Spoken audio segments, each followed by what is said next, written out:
Hello and welcome to another exciting edition of Jamaica Magazine. It's Tuesday, the 20th day in the month of May. I'm your host, Adrian Atkinson. Workers' Week has already begun with a Thanksgiving service at the Holiness Christian Church on Sunday, and the floral tribute in honor of the Most Honorable Hugh Lawson Share, a stalwart of the labor movement. This year's Workers' Week and Labor Day theme is Protect the Environment, Our Land, Our Duty, Our Future. Let's hope that you have already identified your project, whether it be in your community or at home, and are already in preparation mode. With that said, we have an informative and engaging show lined up just for you. But first, a break, and then the news. Stick and stay with us. We'll be right back.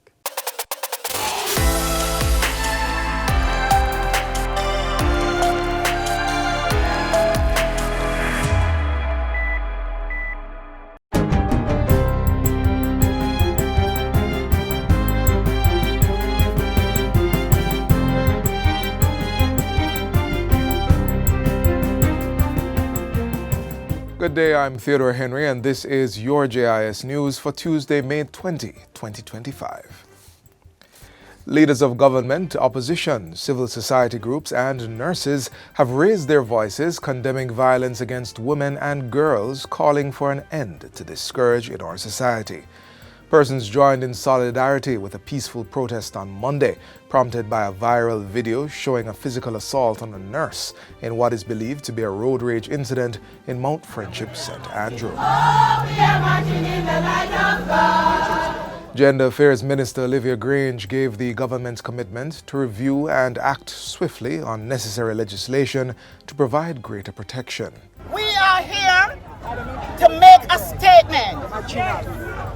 We must end violence against women and our girls. A series of meetings were held, and a series of meetings are being scheduled for the next 2 months. Okay. We're going to expedite the domestic violence act. We're going to say to our men, it's not just for us women to fight for ourselves.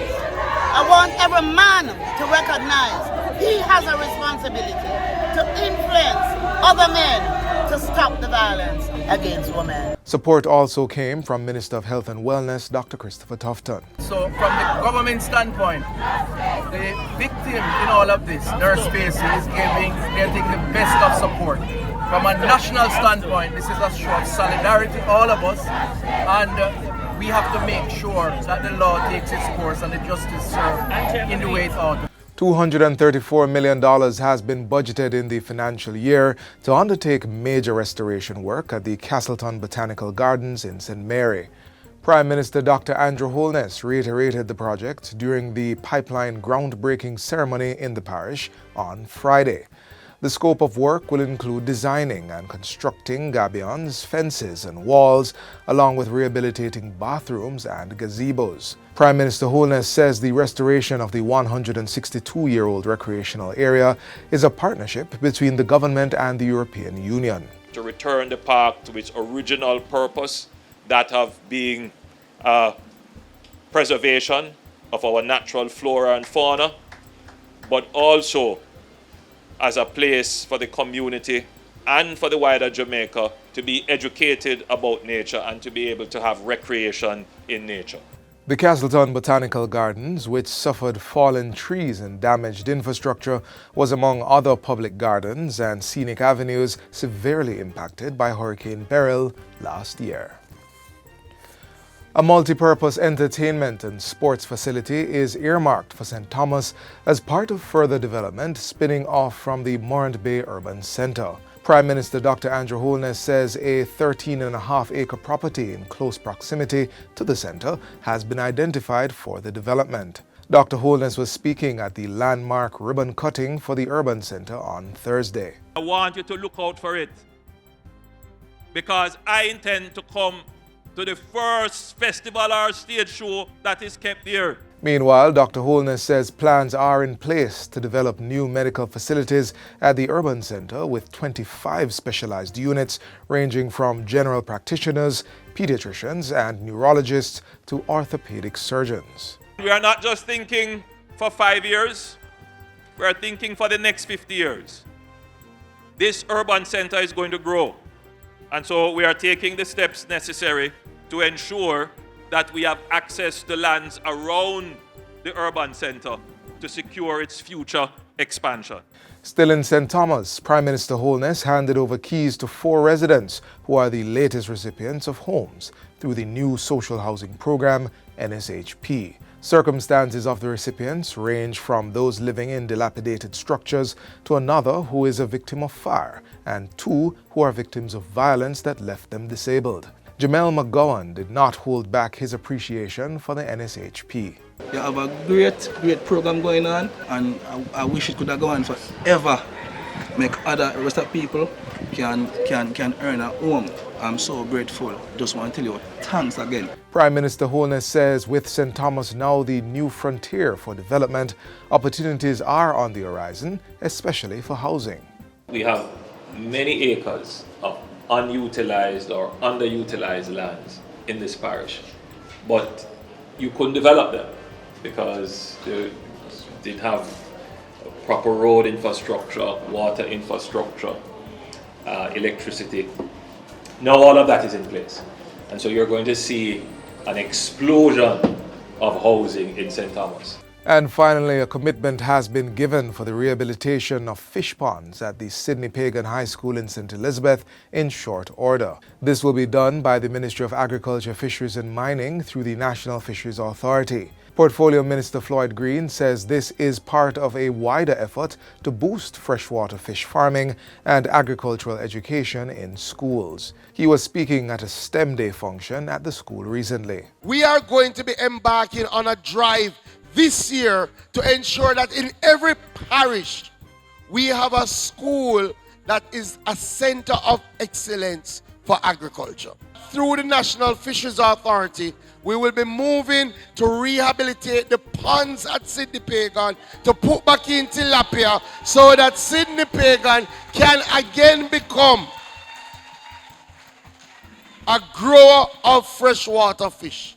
And not just a grower, a teacher. In addition to reviving aquaculture, Minister Green says emphasis is also being placed on small ruminant production, particularly goats, targeting youth entrepreneurship. We are looking to ramp up our small ruminant production. One of the things that we have on board now through the Jamaica 4-H in our REAP program is that young people who are interested in small ruminant can go to the 4-H club, they can get some training. At the end of the training, we will give them some animals, we will help them with a goat house so that they can become their own entrepreneurs. We are working to build the next generation of agriculturalists. And that's it for JIS News today. I'm Theodore Henry. Thanks for watching.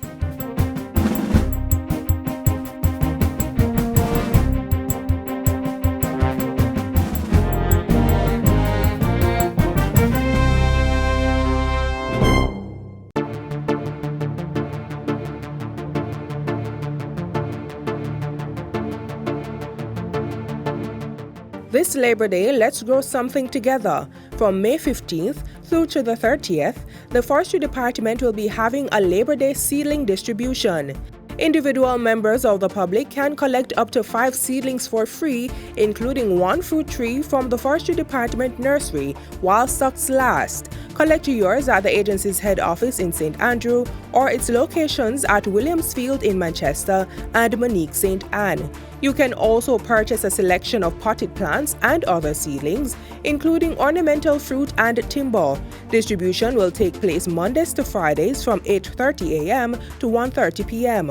On May 22, seedlings and potted plants can be collected from 8:30 a.m. to 5 p.m. There will be no distribution on Labor Day, Friday, May 23. For more information, visit the Forestry Department website at forestry.gov.jm, call 876-618-3205, WhatsApp 876-995-8521, or email the department at fdinfo@forestry.gov.jm.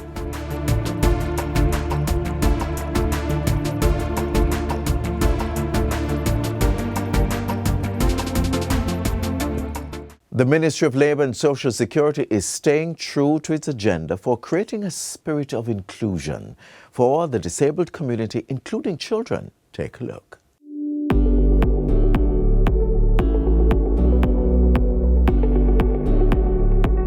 You want to encourage employers, you want to encourage schools, churches, communities to actively embrace and support individuals with disabilities, including those on the autism spectrum. It's a call to action for every single Jamaican to create a more inclusive society where all people, regardless of their ability, are valued, respected, and allowed to thrive. In order to achieve this, early intervention plays a vital role in assisting all children with disabilities to reach their full potential. We need to be the ones to foster a culture of empowerment. You cannot sit down and wait on anybody for it to happen. You've got to stand up and become an advocate celebrating abilities, not limitations. One of the most effective tools in this movement is the Early Stimulation Program, ESP, run by the Ministry of Labour and Social Security. It supports children from birth to 6 years old who have various types of developmental challenges. The work being done through the ESP is certainly invaluable, as it helps to lay the foundation for a lifetime of learning, growth, and inclusion. For our teachers and students from our teachers' colleges and other institutions, you also play a pivotal role in shaping the future of our children with varying special needs. But the need is growing, and the parents are still on the waiting list for support. So the Ministry of Labour and Social Security continues its work of expanding early intervention services to support children with special needs. Because as Jamaica becomes more economically stable, as we get the ability as government to take care of our own needs in Jamaica, we want, through this Ministry of Labour and Social Security, to be the teachers, the ones that create a society that is wise, that is bold, that is inclusive, and not just these buzzwords. We really need inclusivity, which means coming into the room and not sitting in the corner. Not just being a statistic, but being included and involved and engaged and empowered and energized and active. And we can do it. To support that mission, the ministry is upgrading the Stimulation Plus Center in Kingston and generally ensuring that the early stimulation program is able to provide therapy and developmental support to more children. Home visits are also conducted by trained child development officers, and mobile services are to be launched in rural parishes. You have to give these children, give these persons an opportunity to be able to fulfill their potential. And potential requires an environment for it to be fulfilled. Creating an inclusive Jamaica is not the job of one person or even just the government. It takes all of us. We need your continued support for us to promote inclusive education through training and resource development, for us to encourage businesses to adopt autism-friendly hiring practices, for us to raise awareness and to break the stigmas surrounding autism and other developmental disabilities, and to support the families, support them, and to support the caregivers as well. By investing in early support and changing how we treat each other, we can make Jamaica a place where everyone has the opportunity to excel. Government is doing its part and wants all Jamaicans to lend their support and help create a spirit of inclusion. There is a space and a place for all of us, but we have to help to create that space.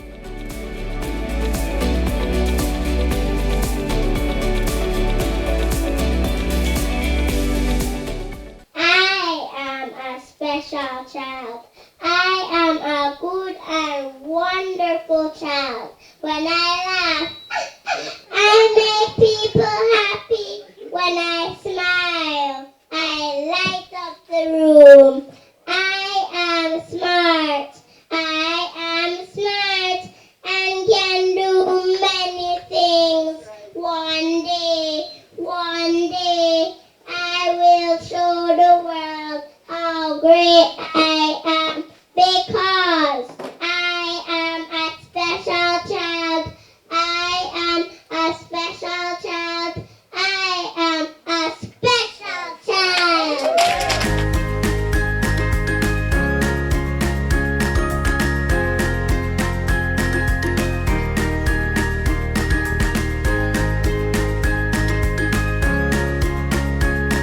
It was quite an experience for farmers at the National Council of Senior Citizens as they showcased the fruits of their labor at a farmers' market held in April.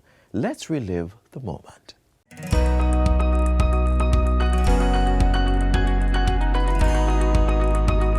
From pastries to produce and warm smiles, the Senior Citizens Farmers Market is a reminder that life doesn't slow down with age. Instead, it evolves with a mission.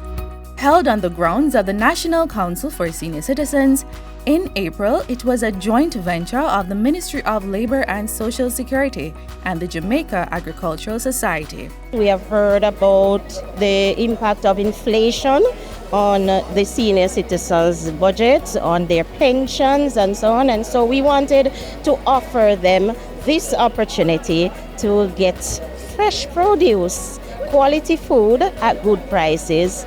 We thought of the location, a safe and central location that they are already accustomed to, that we could bring the suppliers in and create that environment for them to shop safely. Today is a very good initiative for these senior citizens. We get this special day to come out and to, fill our kitchen with the very nutritional food that are being sold here today. So it's a very good initiative, and I'm recommending that this be put on every year or more frequently for the senior citizens. But the seniors were not just shoppers, they were also sellers.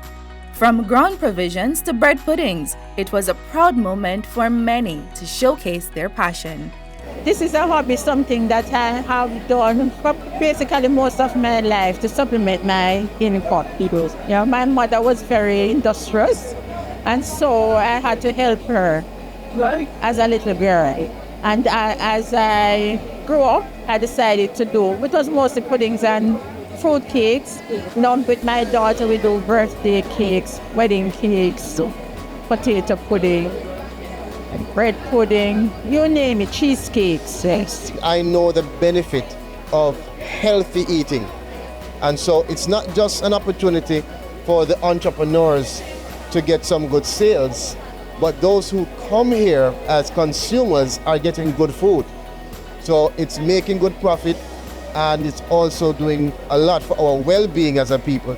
And you know that the seniors particularly need to be very healthy. And we are promoting healthy aging. And to promote healthy aging, starts with healthy food, right? And good nutrition. So this is good. And it's just a good time and a good vibe and good energy as well. It's a very good event. And I hope that the seniors would continue to participate in this Jamaica. I mean, we're asking everyone to choose Jamaica, and it is for all of us.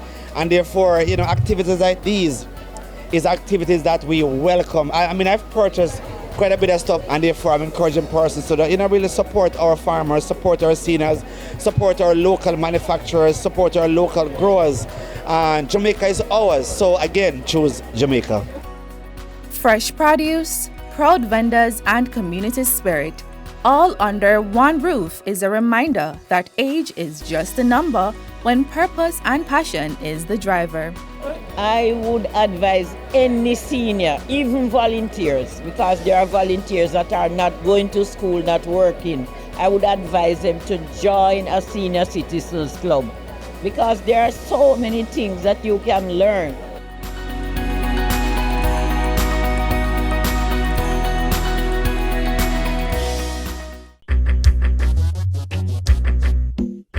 Nutritious food, succulent dishes, superior workmanship, and excellent service.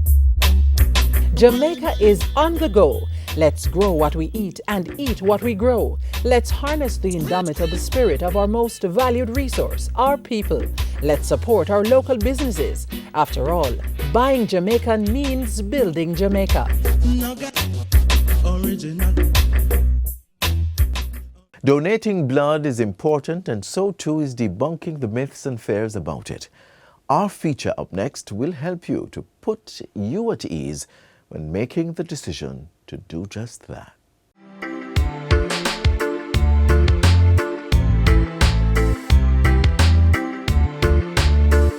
are many fears and misconceptions about giving blood, some of which we'll be dispelling for you today. Dr. Taylor, one of the first fears that we want to discuss today is the fear of needles or being too nervous to donate.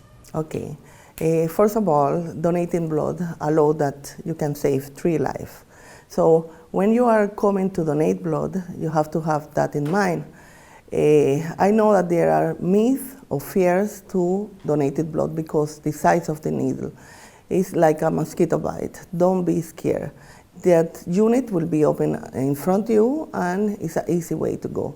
Our nurses are well capable to do this procedure. You cannot be scared because when you go into donated blood, that unit of, or the bag of unit of blood will be open in front of you. So it's single use. You will feel comfortable. There is not a way, not at all, to catch any disease. Some persons also believe that they cannot donate blood because they've had other diseases such as ZV and CHIKV. This is not the case. You can also donate if you've had these diseases, right? Okay, I would like to clarify that. When you come into donated blood, you will have an interview. So in that interview, the nurse will be rigorous, asking you few questions that you will answer because it will be for the benefit of the recipient. So they will ask you few questions as if you have been in contact with person that have sick B. If that is the case, you will defer for 15 days. If you have been contacted the sick B, you will be deferred for 15 days. If you, after donating blood, started with symptoms, you will need to contact the blood transfusion service at any way that you have been donated the blood, because we will defer that blood will be discarded. So we will have a quarantine of the blood for a few days in awaiting for any symptoms that the donors could have in that period of time. And Dr. Taylor, what about those persons who believe that they will not be able to partake in any physical activity or sport after donating blood? One of our recommendations when we do the interview, if you go to the gym every day, the day that you donated the blood, will not do it, because remember that we have to remove 500 milliliters of the volume of your blood. My recommendation is increase water intake. Taking more than 3 liters, you will be okay for the following day, be doing your gym or your sport activity. That's great. And what about those persons who believe that they will not have enough blood after giving blood, so they avoid giving blood in its entirety? What I would say, your bone marrow, removing 500 milliliters will hyperactive and will put in place in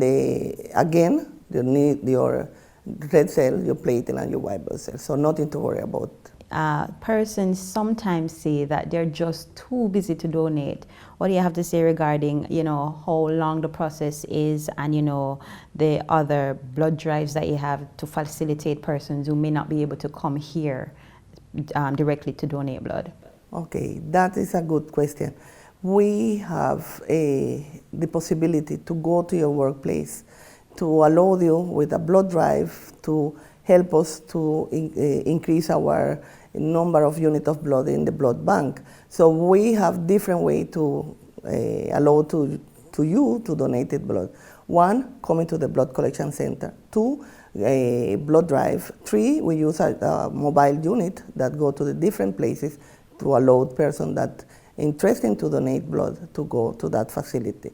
The other way that you can, your day that you are resting, is a person living in Kingston and St. Andrews can go on Saturday from 9 to 3 o'clock to the National Chest Hospital. There we have a blood collection center that is open every Saturday. So that is another possibility, that the day that you are free to go and donate blood. Perfect. And what about the issue of age? Is there an age limit for donating blood? Are you ever too old or are you too young to donate? There is important to know that you can donate blood if you are between 17 and 60 years old. For the person that have been donated and regular donor, they can go up to 65.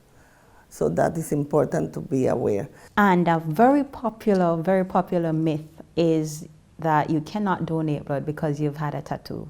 No, that I know that it is normal to have a tattoo, but we don't allow after 1 year to come and donated blood. Remember that you will use needle and you can be infected, so there is a window period that we don't want to violate, so we wait 1 year after you donated you have your tattoo in place and you can come and donated blood. Don't be scared. And finally, vegetarians think that they cannot give blood because they simply do not have enough iron.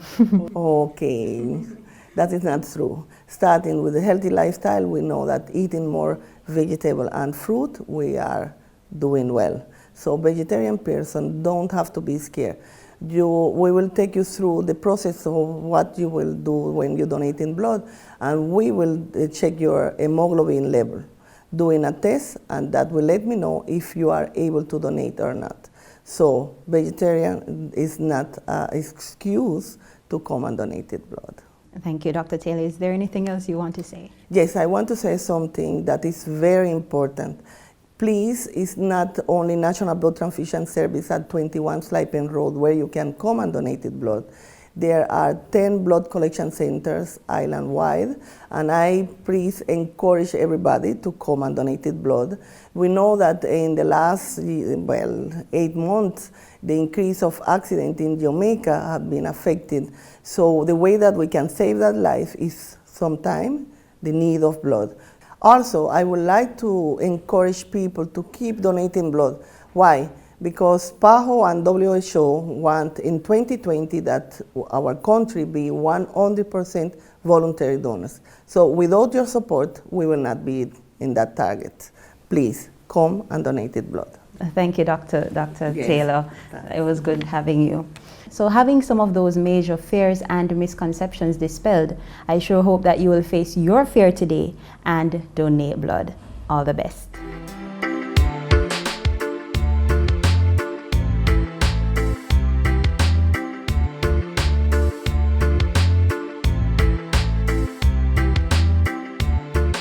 And that's it for today's edition of Jamaica Magazine. Remember, in the heart of every young person lies the potential for greatness. Do join us again tomorrow for another informative show. In the meantime, visit our website at jis.gov.jm for more news you can use. On behalf of the entire team, I'm Adrian Atkinson. Stay safe.